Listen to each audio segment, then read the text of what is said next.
తెనాలి వచ్చాడు. తెనాలి వచ్చి ఎవరిని పరామర్శించడానికి వచ్చాడు? గంజాయి బ్యాచ్ని, రౌడీ షీటర్లని. అంటే తన ప్రభుత్వంలోనే నార్కోటిక్ కేసులు, రౌడీ షీటర్సు అతనే పెట్టాడు.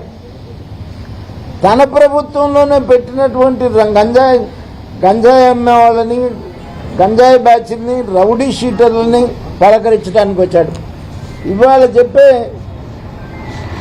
ఈ నాగమల్లేశ్వరరావు మీద కూడా 2010లో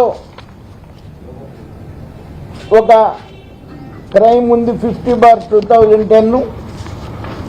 అలాగే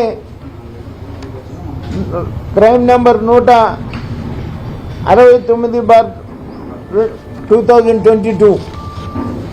ఇతని మీద కూడా 2 క్రైమ్లు ఉన్నాయి. ఊళ్ళో ఇతని వల్ల ఆత్మహత్య ప్రయత్నం చేసుకున్నటువంటి వాళ్ళు కూడా ఉన్నారు. పైగా నేను అడుగుతున్నాను, ఇతను చనిపోయింది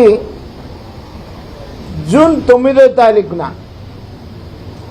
ప్రభుత్వం ఏర్పడింది జూన్ 12న.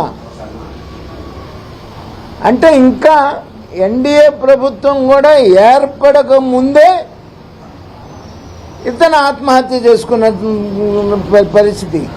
అప్పటికి పోలీస్ అధికారులు, మీరు అపాయింట్ చేసినటువంటి పోలీస్ అధికారులే ఉన్నారు. ఏ విధమైనటువంటి పోలీస్ హెరాస్మెంట్ జరిగినటువంటి పరిస్థితి కాదు.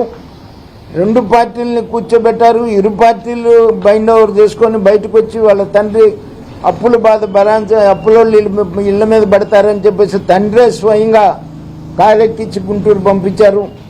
బంధువులు చేసిన అవమానానికి అతను చనిపోయాడు.